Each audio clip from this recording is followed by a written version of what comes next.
ओम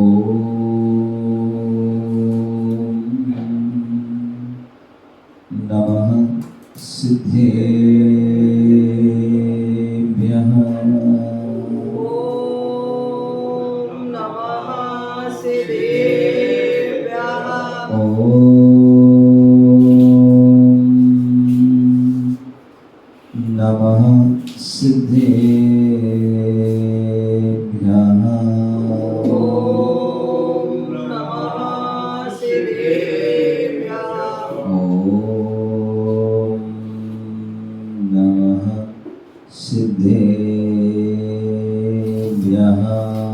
ओम नमः सिद्धेभ्यः। नमिदोडबन्धवाणं परमप्पाणं जिनं तुसोदेणे वोच्छामीरयणसारं सायारणयानदं मीनं नमो हरिहन्ताणं नमो सिद्धाणं नमो आयर्याणं नमो वज्रायाणं नमो लोये सर्वसावणं गुरुभक्त्या वयं सार्धद्विपादयतवर्तिना वन्दामहं त्रिसङ्ख्योने नवकोटिमुनीश्वराः नवकोटिमुनीश्वराः नवकोटिमुनीश्वराः। बोले अनंतानंद सिद्ध परमेष्ठी भगवान की, बोले आदि प्रभु आदि ब्रह्म आदिनाथ भगवान की, बोले चिंतामणि पार्श्वनाथ भगवान की, शासन नायक भगवान महावीर स्वामी की, 2400 भगवान की, परम पूज्य आचार्य भगवान श्री कुंद महाराज की, परम पूज्य आचार्य गुरुदेव राक्ष महाराज की, परम पूज्य भट्टाचार्य शुद्ध सागर महाराज की, पूज्य आचार्य सागर महाराज की, लघु संप्रदाय गुरु महाराज की जय। मुनि संघ की जय। प्यारे बंधु,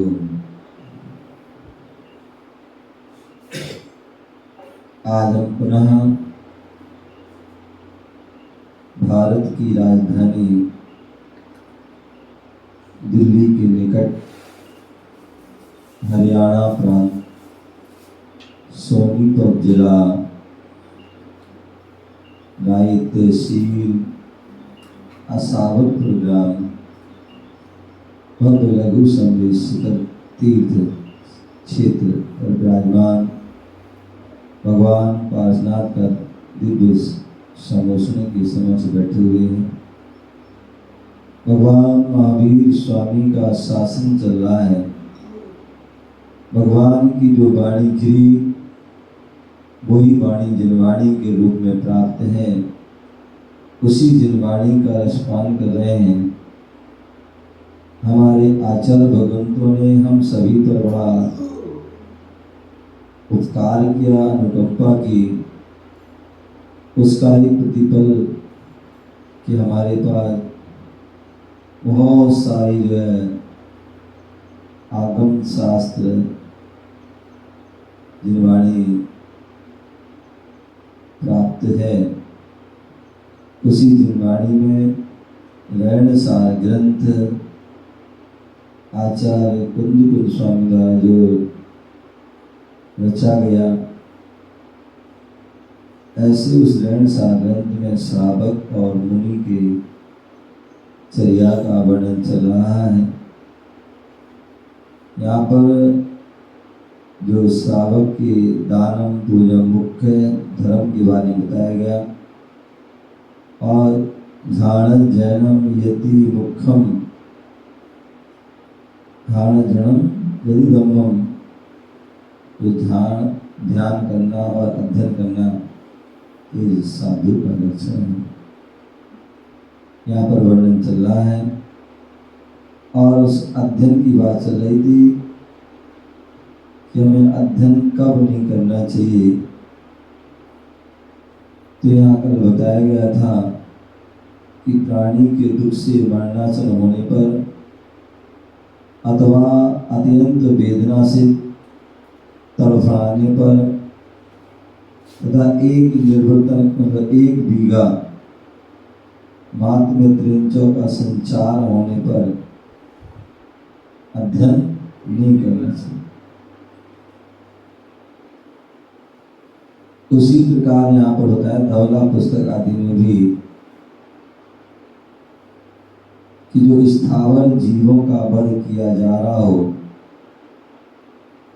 यहाँ पर स्थावर जीवों का वध किया जा रहा हो, उतने क्षेत्र में या क्षेत्र की अशुद्धि होने पर, दूर से दुर्गंध आने पर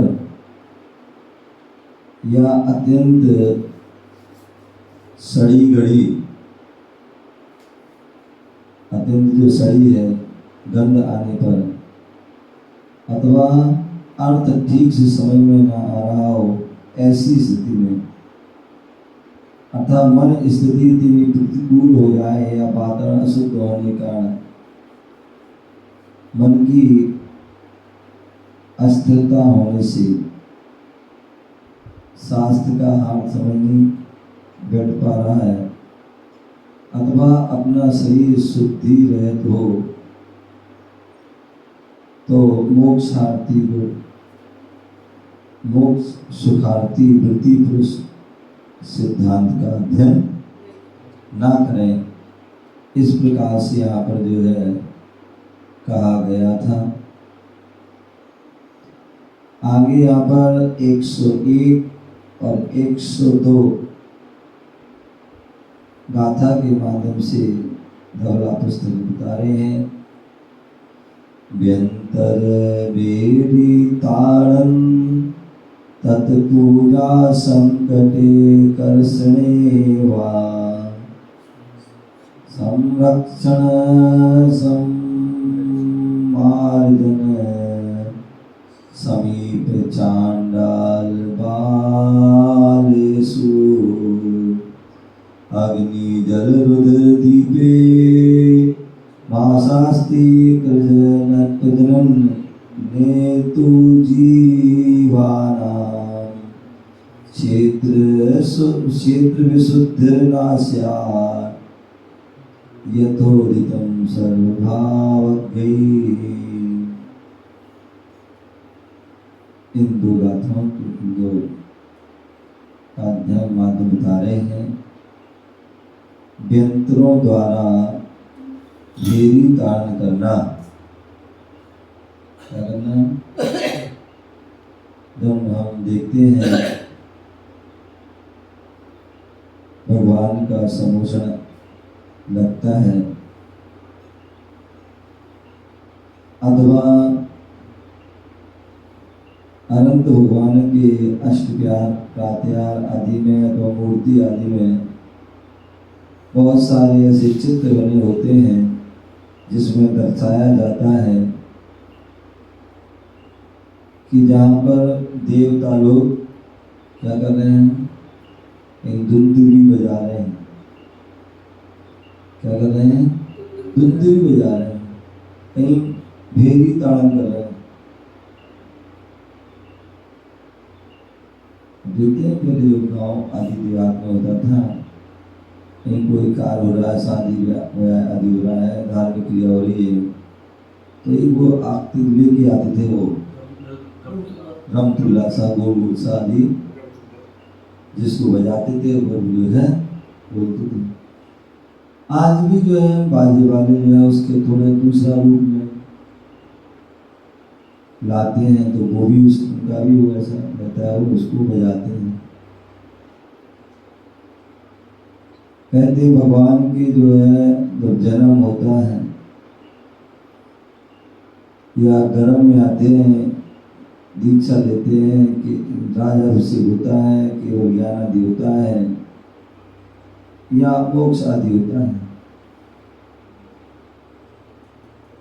या भगवान के समोषण आदि में भी उनकी लगभग सभी क्रियाओं में जो है वाद्य यंत्र बनते हैं। वो वाद्य यंत्र एक दो नहीं, अभी तो 12.5 करोड़ वो वाद्य यंत्र बजते हैं। अन्यथा पहले हम लोग देखते थे सामान्यतः जब मंदिरों में अभिषेक आदि होता था या व्यक्ति दर्शन करने जाता था कुछ भी, तो उसमें क्या करते थे, एक तो ये घंटी आदि बजा देता है और एक झालर, हाँ झालर से होता है पीतल का आदि होता है, उसको जो है लकड़ी से बना झालर बजाना। अथवा एक होती थी दुनिया से क्या मजीरा है और वो एक झालर सी, एक सामान्य ये जो है क्या होती थी बजती थी। और फिर भी मतलब सर एक जो है एक यंत्र है वाद्य यंत्र, वाद्य यंत्र आया जो बिजली से चलता है और उसमें जो है अनेक प्रकार के वाद्य यंत्र जो है उसमें उनकी वह आवाज आती है। अथवा एक और इलेक्ट्रिक जो है वह वस्तु आई और वो केसियो में जो है हजारों प्रकार की आवाज ध्वनि आपको चल जाती है। अथवा एक पैड आता है संगीतकार के पास पैड होता है, उसमें बजाते हैं तो उसमें भी अनेक प्रकार की उसमें भी हम जो है वो निकाल सकते हैं। और अब तो जो है वाद्य यंत्रों को भी छोड़ो, अब तो मोबाइल में भी ऐसा आ गया है, मोबाइल में भी आ गया, मोबाइल में अपनी हारमोनियम बजा लो, मोबाइल में सारे वो जो है वाद्य यंत्र जो है बांसुरी बज रही है, कहीं ढोलक बज रहा है आदि जो भी तो बजाना वो उसमें भी उसकी ध्वनि या उसका वो बज जाता है। तो एक चीज तो कहने का तात्पर्य यंत्रों द्वारा भेरी ताड़ मिलने पर यंत्रों द्वारा जो मतलब चारों प्रकार के देव हैं सबके अपने अपने काम बटे हुए हैं। जब भी किसी प्रकार की गर्भ आदि व्यतीतन करा रहे हैं, जन्म हो रहा है आदि, तो सब भेरी ताड़ होती है और भेरी जो है ताड़ी हो रही है तो उस समय बोले आप किसी प्रकार का स्वाध्याय नहीं करो। क्यों? क्योंकि भेरी ताड़ हो रही है, आवाज उसकी इतनी आ रही है कि आप स्वाध्याय करोगे तो क्या होगा, या कोई किसी प्रकार प्रवचन आदि भी होते हैं तो भी वह किसी प्रकार की वो आवाज समझ नहीं है आपको। तो इसलिए जो है बोले जब भेरी तान अथवा भेरी तान क्यों हो रही है, जो भेरी तान होती तो इसका भी रीजन होता है, बिना रीजन की वह भी याद है जब अटा मंदिर में जो है ललितपुर में 24 आदि का निर्माण हुआ, गेट आदि बना, तो गेट के ऊपर छत पर जो है एक हाथी विराजमान हुआ, गजर 7 गजर चले थे, उसके प्रतीक में गजर बनाया और उसी गजर के पास ही उन्होंने कहकर एक घंटा टांग दिया, बहुत बड़ा घंटा। और वो घंटा क्या होगा, कब बजेगा, या तो भगवान का अभिषेक हो रहा तब बजेगा, अथवा जब कोई विशेष प्रोग्राम है तो समझ जाता है, तो इससे सब लोग आ जाते हैं कि हाँ भाई कोई विशेष कार्यक्रम है। अथवा कोई मुनिराज आ रहे हैं तो भी जो है बच जाता है, या कोई जा रहे हैं तो भी वह बच जाता है। अथवा और भी किसी प्रकार की कोई विघ्न बाधा आ जाती है तो भी क्या करते हैं, तो भी जो इसको बदल। तो इस प्रकार से यंत्रों के द्वारा बेरी कारण हो रही है, उसका भी कोई ना कोई रीजन है जिससे वह उसके माध्यम से बताना चाहते हैं कि भैया यहाँ जो बेरी टाइम इसलिए हुई है क्योंकि तीर्थंकर भगवान गर्भ में आ रहे हैं, या तीर्थंकर भगवान जन्म हो गया है, या तीर्थंकर भगवान का राज्याभिषेक हो रहा है, ज्ञान केवल ज्ञान हो रहा है या मोक्ष हो रहा है, तो ऐसे उस पर जो भेरी टाइम उनकी पूजा का संकट आने पर, क्या उनकी पूजा का संकट आने पर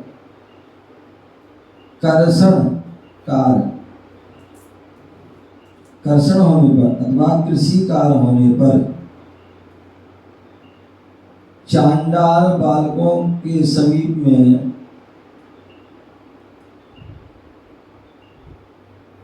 चांडाल जो बालक हैं, जो शमशान आदि पर जो है रहते हैं, शवों का अंतिम आदि संस्कार आदि करते हैं, ऐसे वो चांडाल होते हैं। क्या होते हैं? वो चांडाल। तो ऐसे चांडाल बालकों के समीप में क्या करना, झाड़ा बुहारी करने पर, क्या करने पर, झाड़ा बुहारी करने पर, झाड़ू लगा रहे हैं, पोछा लगा रहे हैं और कुछ भी कर रहे हैं, अथवा अग्नि जल व रुधिर की तीव्रता होने पर, कहीं पर आग लग गई, तीव्रता जो है ऐसी अवस्था होने पर, अथवा जल व रुधिर की तीव्रता, रास्ते में कहीं आ रहे हैं, जा रहे हैं और क्या हो गया, किसी प्रकार की चोट लग गई, कांटा लग गया, कांच लग गया, ठोकर लग गई, तो उसे क्या हो गया, जल व रुधिर की तीव्रता होने पर, तथा जीवों के मांस व हड्डी के निकल जाने पर,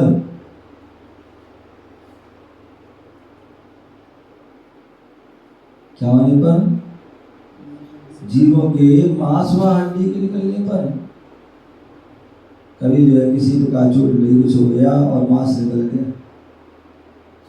कभी मांस फट गया, ना गिर गया, कहीं से ठोकर लगी और जो है गिर गए, और गिरने से क्या होगा भैया, मांस, और मांस फटने से भी जो है अनेक प्रकार की समस्या खड़ी हो जाती है, बीमारी परेशानी हो जाती है, कष्ट हो जाता है। तो ऐसे जीवों के मांस व हड्डी के निकल आने पर, कभी क्या हुआ, कोई किसी प्रकार चोट लगी, कुछ हो गया, क्या हो गया, ये हड्डी निकल गई, क्या निकली, हड्डी निकल गई, तो हड्डी बढ़ गई, हड्डी सिकुड़ गई, हड्डी गल गई, तो ऐसे मांस व हड्डी के निकल जाने पर क्या हो गया, क्षेत्र की अविशुद्धि होती है, यहाँ पर रक्त पड़ा है, हड्डी पड़ी है, मांस पड़ा है, खून पड़ा है, तो क्या हो गया, वहाँ पर जो है स्थान वह शुद्ध नहीं है, क्या नहीं है, वो स्थान शुद्ध नहीं, अशुद्ध है, वहाँ पर किसी प्रकार की धार्मिक कोई क्रिया नहीं हो सकती है, ना आप वहाँ पूजन अभिषेक कर सकते हैं, ना कोई विधान कर सकते हैं, ना जाप कर सकते हैं, ना पाठ सकते हैं, ना कोई आदि दे सकता है, ना कोई पूजा विशेष कोई पूजा आदि।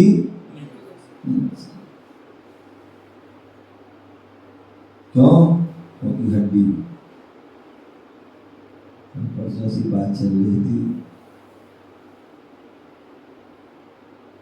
कि कोई मकान बनाता है, दुकान बनाता है, फैक्ट्री बनाता है, फ्लैट, घर, कोठी, बंगला, फार्म हाउस या कोई मंदिर आदि धर्म के तीर्थ स्थान बनाता है, तो बोले सबसे पहले उसके लिए क्या होता है, एक भूमि क्रय की जाती है, भूमि को खरीदा जाता है। और भूमि को जब हम खरीदते हैं तो उसका परीक्षण करते पहले, कौन सी जमीन हमारे लिए फलदायी है, शुभ फलदायक, कौन सी अशुभ फलदायक, किससे हमें फायदा होगा और किससे हमें नुकसान होगा। तो ऐसी भूमि को देखते परखते तो कैसे करते हैं, तो वास्तु आदि में उसका जो उल्लेख मिलता है कि जब भूमि का परीक्षण करें तो एक तो वहाँ बहुत सारे यंत्र आते हैं आजकल, और उन यंत्र को ऐसे पढ़ लेते हैं तो जो शुभ है अशुभ है तो मालूम पड़ जाता है, शुभ होगा तो दोनों घूमेंगे, पूरा भूल के घूमते हैं, और शुभ नहीं है तो एक घूमेगा अथवा एक भी नहीं घूमेगा, थोड़ा यहाँ ज्यादा अशुभ। तो इसलिए क्या बोल रहे हैं, तो जमीन की परीक्षण तो उसी प्रकार जैसे मतलब मशीन द्वारा करते हैं, ऐसी जो है और भी अन्य तरीके से करते हैं। जैसे मान लीजिए जमीन देखा कैसी है, कौन सी मुखी है, पूर्व मुखी है, दक्षिण मुखी, उत्तर मुखी, पश्चिम मुखी, कौन सी किसी, तो उसको देखते हैं। और उसके बाद जो है किसकी जमीन है ये भी देखते हैं। कोई निम्न व्यक्ति की है जमीन है, मांसाहारी की जमीन है, हिंसक की जमीन है, तो है नुकसान। अथवा जमीन जो भी लेते हैं तो उस समय ये भी ध्यान रखते हैं कि जो है उसमें से जो एक पहले गड्ढा कराते हैं 1 बाई 1 का लगभग, और उसमें जो गड्ढा कराने के बाद फिर उसको भर देते हैं। एक तो पानी से भर देते हैं, पूरा पानी लबालब भर दिया, और अगले जो दिन वह देखते हैं यदि वो खाली है, पूरा खाली है तो वो पूर्ण रूप से अशुभ है, और कम खाली रह गया, पूरा नहीं भरा, तो वो जो है हमारी वो भी दुविधाई अशुभ है। और जहाँ पर पूरा भरा हुआ है, एक बूंद भी खाली है तो शुभ है। उसी प्रकार जो है जहाँ पर जमीन खोदी और जमीन में जो है खोद करके क्या किया, उसकी मिट्टी निकाली, और निकालने के बाद उसको देखा नापा, और फिर उस जमीन की मिट्टी भर दी। क्या भर दी? मिट्टी भर दी। और मिट्टी भर दी तो उस जमीन में मिट्टी भरने के बाद कितनी जमीन बची जो पानी नहीं भरा, ज्यादा जमीन बची है तो सर्वश्रेष्ठ, और जमीन में जो है थोड़ी बहुत चीज अच्छी। तो इस प्रकार से बोले जो है हड्डी आदि ना हो, जमीन के अंदर कोई अशुद्ध वस्तु आदि ना हो। कई बार वसी घटना सुनाते रहते हैं।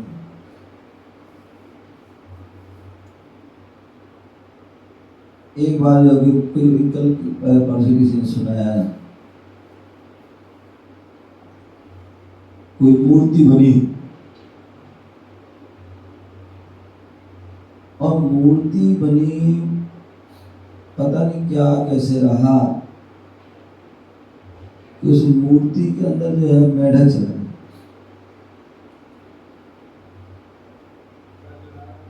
इतनी मेढक ले गया। अब वह मूर्ति जब बनकर प्रतिष्ठा हुई, सब कुछ हो गई, अभिषेक होता, अभिषेक होने के बाद क्या होता, वो मूर्ति गीली दिख रहती थी।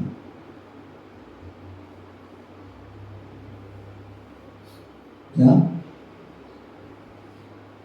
तो मतलब ऐसा सुना कि जो है वो उसमें बोली वो मेढक जो है था अंदर।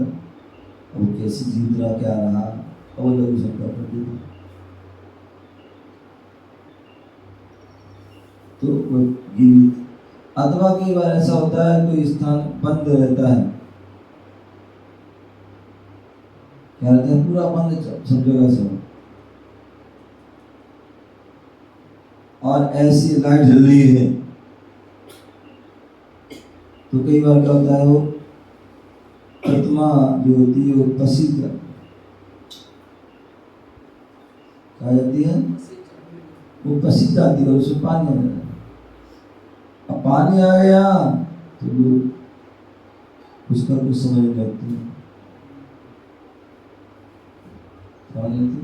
तो ऐसी बहुत सारी चीजें होती हैं। तो कहने का तात्पर्य जो जहाँ पर क्या है, मांस व हड्डी के निकाले जाने पर जो क्षेत्र की क्या है, आप शुद्धि होती है, क्या होती है, आप शुद्धि। तो इसलिए इन सारी चीजों का हमें ध्यान रखना। तो इस प्रकार से मांस व हड्डी के निकाले जाने पर क्षेत्र की अविशुद्धि होती है, जैसा कि किसने कहा, सर्वज्ञ ने बताया। बोले मैं नहीं कह रहा हूं, कौन कह रहा है, बोले सर्वज्ञ भगवान कह रहे हैं। और सर्वज्ञ की वाणी जो है कैसी होती है, प्रमाणित होती है, उसे कोई काट नहीं सकता, उसका कोई उल्लंघन नहीं कर सकता, उसका कोई विरोध नहीं कर सकता, उसे असत्य नहीं सकता बता सकता।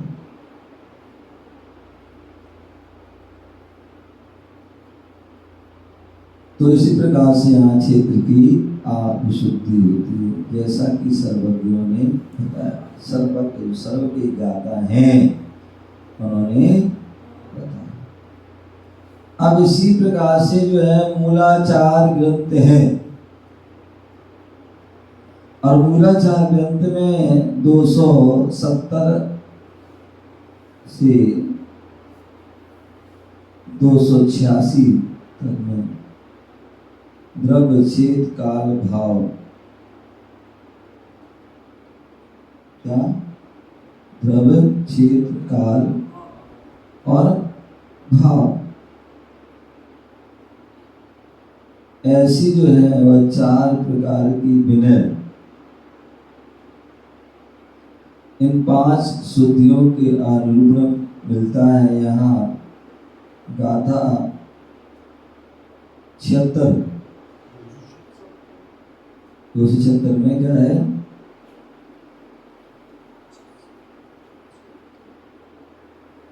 हाँ 270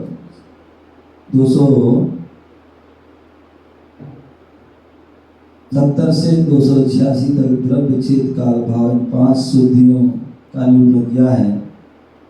और वहाँ 276 में द्रव्य क्षेत्र काल क्षेत्र भाव विशेष का निरूपण किया है। मूलाचार आदि ग्रंथों में शुद्धियों की जब बात होती है तो वहाँ पर जो है द्रव्य क्षेत्र काल भाव और विनय, इन 5 शुद्धियों, द्रव्य भी शुद्ध होना चाहिए, क्षेत्र भी शुद्ध होना चाहिए, और काल, जो काल है वो काल भी हमारा क्या होना चाहिए, शुद्ध होना चाहिए। काल के साथ साथ जो है भाव, हमारे भाव भी शुद्ध होना चाहिए। लोकेश, क्या क्या क्या शुद्ध होना चाहिए, द्रव्य क्या है? द्रव्य शुद्धि होना चाहिए।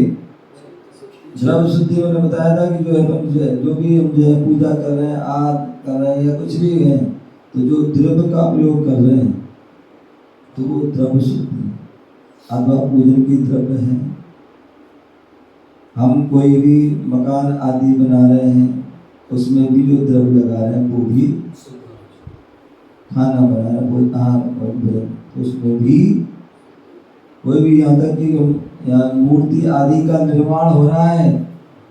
कई बार लोग क्या करते हैं, आप देखिए आजकल कई बार की मूर्ति जो है जब बनती तो ऐसा लगता है वो दूर से बाहर बहुत शुद्ध हो, लेकिन अंदर में क्या करते हैं वो कई बार जो है धातु आदि की जो बनती है उसमें अशुद्ध धातु या कम बढ़ कर देते हैं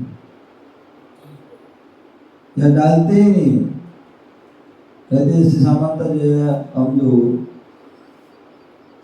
धातु आदि की मूर्ति बननी अष्ट धातु की, उसमें जो 8 धातु मिलना आवश्यक, और 8 धातु कौन सी कितनी मात्रा मिलना है तो वो सारी उसका प्रमाण, उसके अनुसार आप बनाते हैं तो वह शुद्ध है। अन्यथा कई बार प्रतिमाओं में अनेक प्रकार की जो है समस्या खड़ी हो जाती है,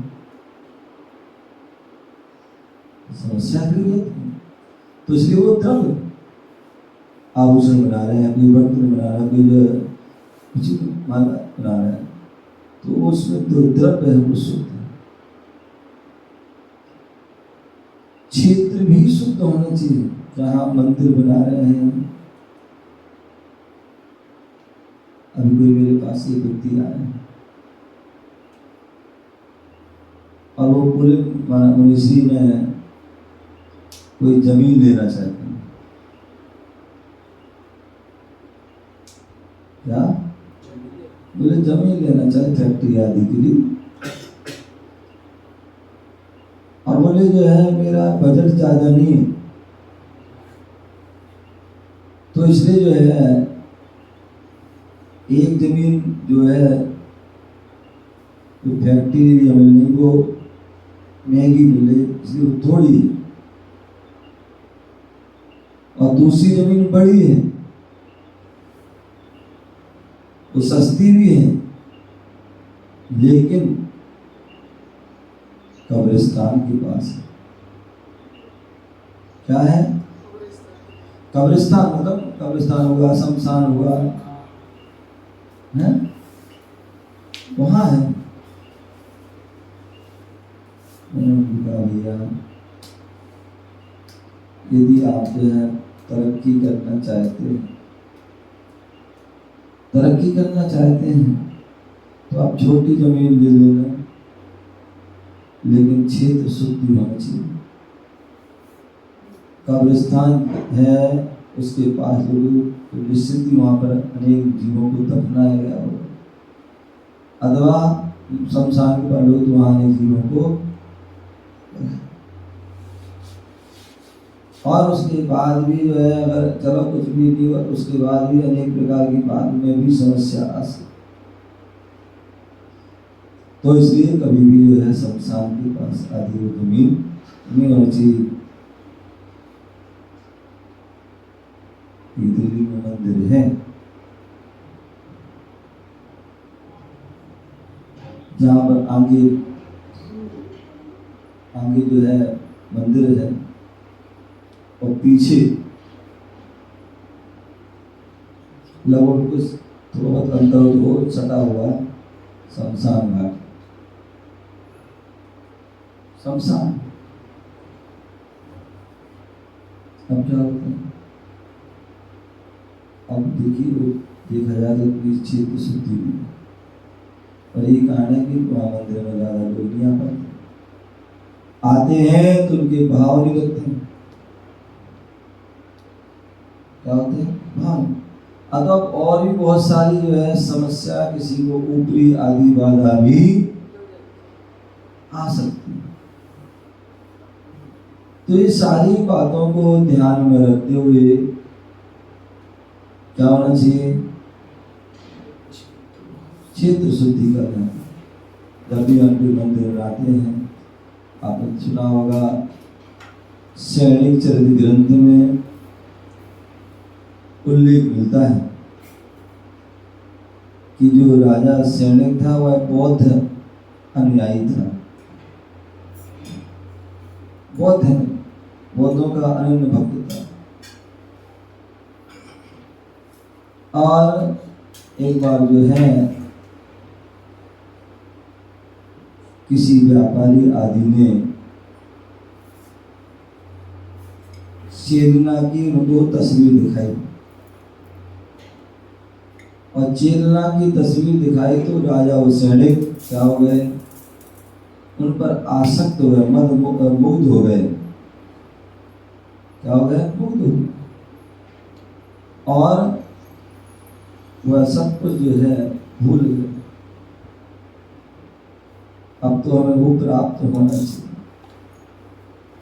अंत हमारा जीवन बेकार, व्यर्थ है, बेकार। और जो है उन्होंने खाना पीना आदि सब छोड़ दिया, कमजोर हो गए, भूख, स्वास्थ्य खराब होने लगा। तो राजाओं ने, जो मंत्री थे उनके सेनापति और दरबार वाले थे, उन्होंने जो है पूछा, परिवारजन ने पूछा क्या कारण, क्या रीजन है कि आज इतने कभी उदास रहते हो, कोई परेशानी, कोई कष्ट, कोई पीड़ा भी? कुछ नहीं, कुछ तो बात है। तब उन्होंने बताया कि ऐसी सी बात है। तो उनके जो पुत्र आदि थे उन्होंने योजना बनाई अभय कुमार आदि ने, और उन्होंने क्या किया, वह ये पता किया कि कौन है, तो वही मगर एक आजी वैशाली आदि के राजा की पुत्री है, राजा चेतक की। और वो राजा चेतक तो बिल्कुल कट्टर जैन अनुयायी है, देव शास्त्री को मानता है, उनका पक्का भक्त है। और उसका नियम है क्या? उसका नियम है कि हम जो है अपनी बेटियों की शादी करेंगे तो जैन परिवार में ही करेंगे। अन्यथा आजकल तो समस्या है, आज बच्चों ने पढ़ लिया, नौकरी कर रहे हैं, वो कर रहे हैं, अनेक प्रकार के लग रहे हैं, तो जो है और वैसी उनकी बच्चियों की जो है संख्या कम है। ऐसी अवस्था माँ बाप परेशान किए, बच्चों की शादी नहीं हुई, उम्र निकलती जा रही, क्या करें? तो ऐसी अवस्था में वो क्या करते हैं, जो मिल गया, क्या जैसा मिल गया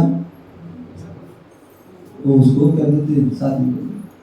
अब बाद में क्या होता है, आपने जैनिज्म में कर दी, जैनेतर आदि में तुमने शादी कर दी या उसने कर ली, तो जीवन भर तो दुखी रहेगी। ऐसे अनेक जो उदाहरण हैं, ऐसे जिंदगी भर सुनने को मिलती है। तो ऐसी अवस्था में जो है होना ये चाहिए कि शादी हो या ना हो, जब भी हम शादी करेंगे अपनी बेटी की आदि की, तो उसमें क्या करेंगे, हम जैन कुल में जन्म लिया तो जैन में ही करेंगे। अन्यथा आपने जैनेतर में कर दी तो बोले मंदिर को तोड़ने के बराबर, पाप लगता है।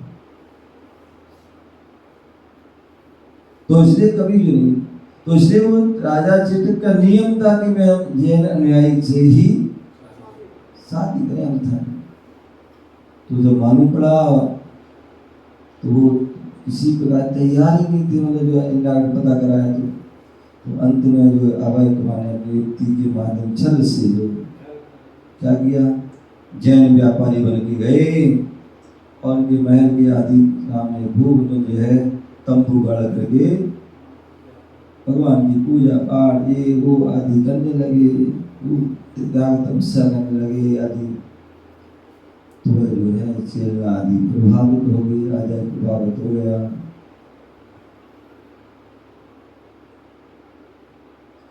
तो मतलब कह रहे हैं जो शादी हो गई, लेकिन वो फिर बाद में वो अपने धर्म इसी रूप में आ गए, बौद्ध धर्म में। अब रानी को जैसे मालूम पड़ा तो परेशान दुखी हुई। पहले तो उसने प्रयास किया कि इनको बदल जो है मतलब जो है कि वह धर्म मार्ग पे लग जाए या फिर स्वयं अपना धर्म बचा ले, स्वयं अपना धर्म पालन करे। और वो स्वयं तो नहीं कर पा रही और जो दूसरे जो थे अन्य उनके परिवार वो सोचते हैं कि ये बौद्ध बन जाए। खूब युक्ति करी, खूब साधन के साधन समझा, लेकिन वो अपने धर्म को छोड़ने को तैयार नहीं। और ऐसे में क्या है तो वो ज्यादा परेशान हो गई। तो उन्होंने कहा ठीक है, अच्छा तुम कहते हो हमारे गुरु ऐसे हैं वैसे हैं, जो है वो है बहुत ज्ञानी है, सर्वज्ञ है, तो ठीक है तुम बुलाओ उनको। यदि वो सर्व वास्तविक ज्ञानी मिले, सर्वज्ञ मिले तो उनका धर्म स्वीकार करें। उनके लिए भोजन आदि के बुलाया और उनको जो है बैठक में बिठाया गया। जैसे वो आए उन्होंने जो खड़ा आदि बाहर एक साइड उतार दी, क्योंकि परंपरा है, ये सब तो संस्कार दिए जाते हैं। वो बात अलग है, आज जो है व्यक्ति वो सब भूल गए। अन्यथा पहले क्या करता था व्यक्ति जो है सब जो है जो कोई भी मेहमान आता था, घर का व्यक्ति होता था, वो एक उसका बाहर एक स्थान होता था गैलरी में, आंगन में आदि, वहाँ वो चप्पल उतारता था, जूते उतारता था। एक पद्धति होती थी। अंदर कोई भी किचन में जाना है, एक भोजन के स्थान में जाना है या पूजा के स्थान में जाना है या कोई, तो वहाँ चप्पल जूते नहीं जाते थे। आजकल तो हर जगह चप्पल जाती है। क्या नेमीचंद जी, हर जगह चप्पल। आपकी जो है वो क्या बोलते हैं, जो सोने का बेडरूम है वहाँ भी चप्पल जाती है, और लेटरिन में चली जाती है, बाथरूम में चली जाती है, किचन में चली जाती है। क्यों? किचन की चप्पल है। आजकल तो कई बार तो देखा जो है मंदिरों में भी जो है खड़ा आदि जो है या कुछ पहन लेते हैं या कुछ कपड़े उसकी पता नहीं क्या कर बना लेते हैं। जब एक बार शुरू में जब दिल्ली आया तो उसमें देखा तो एक बार तो चौकी में ही बोले महाराज तो सुनते हैं चौकी की है, लेकिन ये प्राचीन हमारी परंपरा नहीं है। प्राचीन परंपरा तो जो है घर के या तो बाहर या बाहर नहीं तो जो है गैलरी में या आंगन में इस साइड में वो क्या किया था, चप्पल आदि को उतार। वही हुआ, साधु उनकी आए और खड़ा हुआ उनकी थी, वो बाहर उनकी साइड उतार दी और अंदर वो बैठका में बैठ गए। रानी ने क्या किया, उन चप्पलों को जो है उनको जो है खड़ा उठाया, उठवाया बुद्ध रूप में और उसको बारीक पुछवाया। क्या बारीक पुछवाया और उसने जो है भोजन में सारे में जैसे बोलते हैं जैसे सामन का दाल सब्जी होती है उसमें जो है नमक मसाला बनता है ना, तो ऐसे उसने जो है मिला दिया। या जैसे पकवान बनते तो उसमें मिठाई में पूरा शक्कर डलती ना जैसी चीनी, तो ऐसी या ड्राई फ्रूट डलती ऐसी उसने पीस के बिल्कुल डाल दिए, बढ़िया पकवान बनाए और उसमें उनको सब कुछ थाली लगाई, खीर बनाई, सब खिलाया गया और सभी ने बढ़िया चटकार मारते हुए बढ़िया खूब भरपेट भोजन किया और बड़ा खुश हो गए कि वाह रानी, आज तो तुम्हारी रानी ने बहुत अच्छा काम किया, इतना बढ़िया। अब जैसे ही वो जाने लगे, क्या जाने लगे तो उन्होंने क्या देखा कि उनकी एक एक खड़ावादी जो है बोल रहे हैं। तो पूछा गया राजन सैनिक से, जो सैनिक थे या जो द्वारपाल आदि, बोले हमारी एक एक खड़ाव कहाँ है, एक एक खड़ाव कहाँ है? तो मैंने कहा आप पता करो, आप तो सर्वज्ञ हैं, आप तो ज्ञानी हैं, बोले पता करो। नहीं यहाँ देखा वहाँ नहीं पता, क्या बोले नहीं पता, बोले मुझे नहीं पता चला, तुम बताओ कि कहाँ है।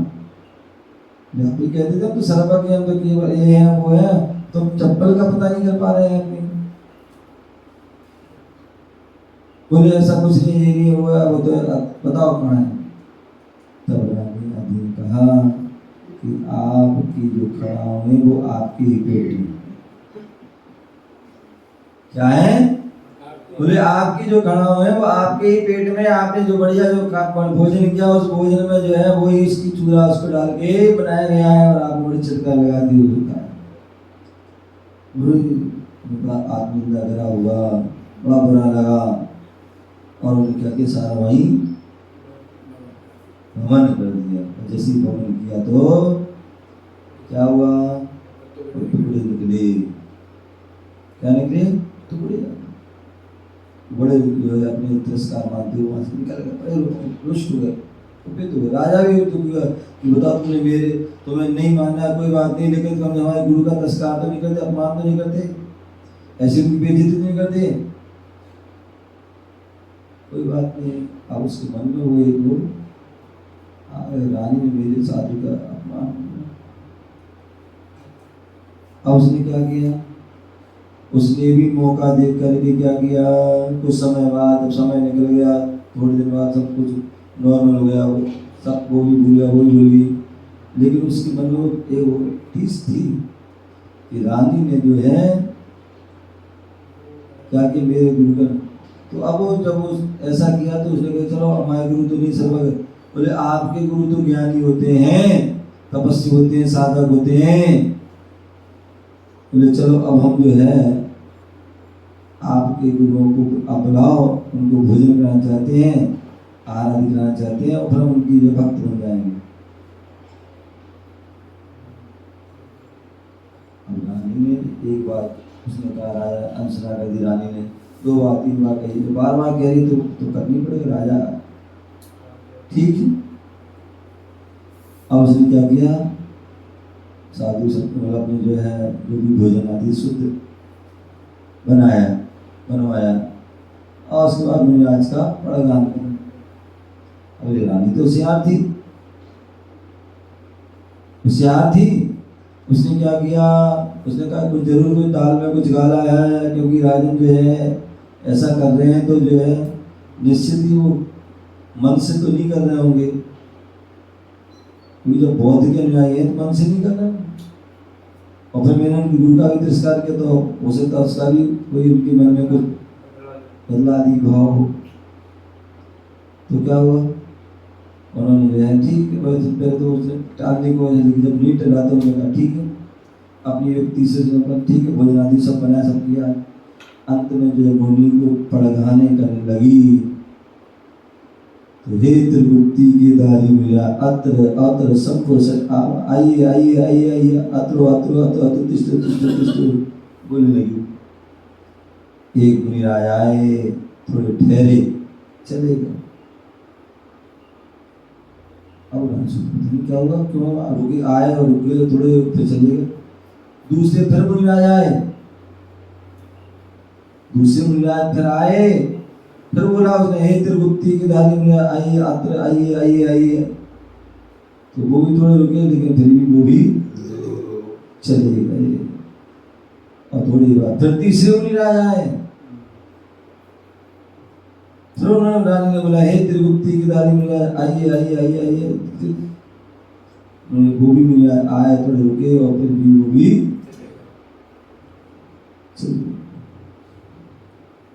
चले गए।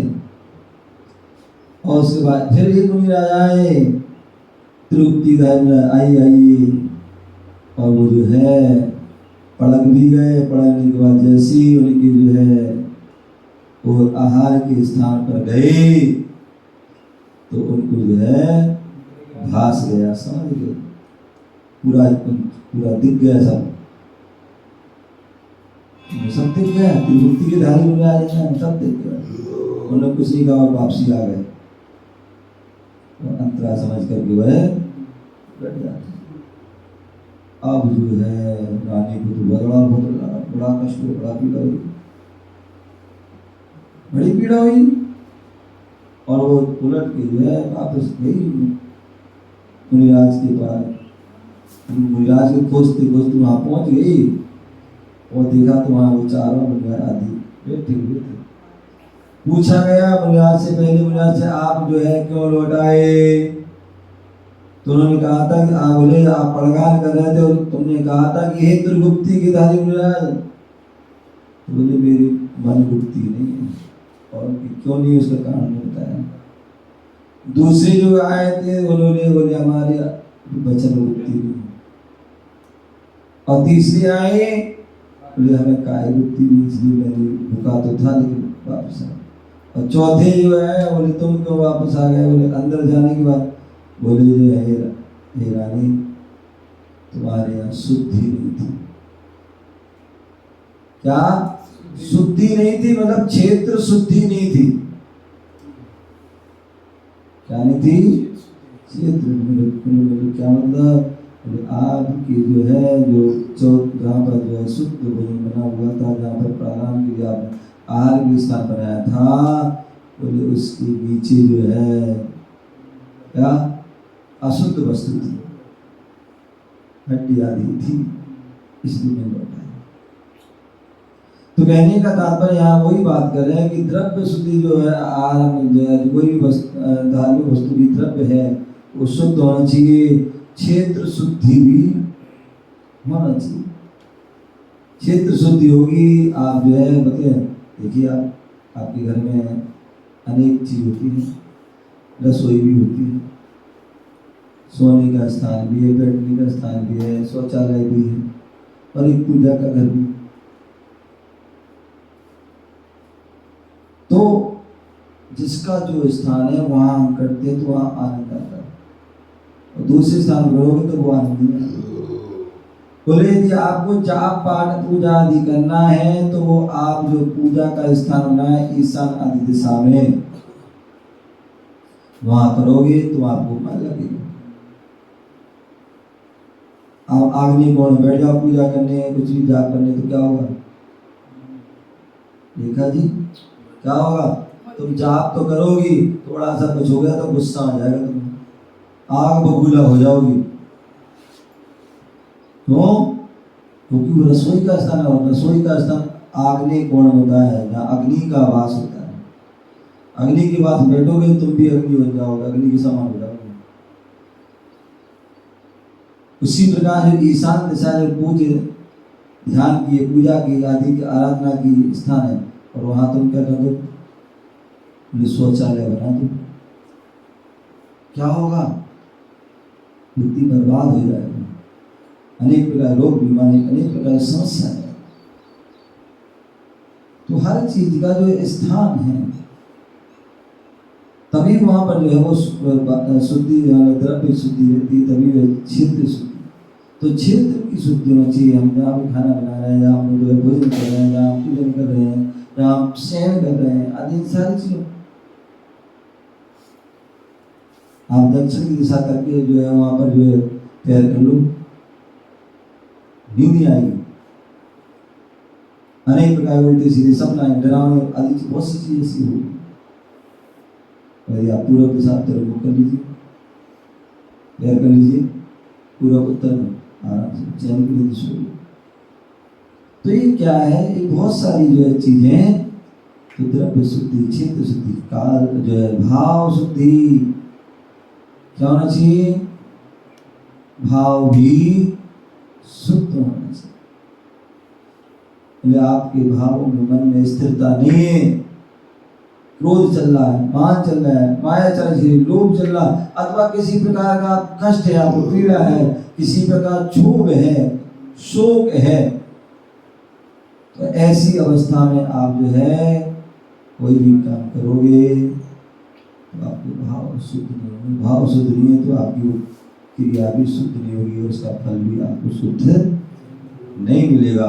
इसलिए द्रव्य शुद्धि, क्षेत्र शुद्धि, काल शुद्धि, भाव शुद्धि, यहाँ तक कि विनय शुद्धि।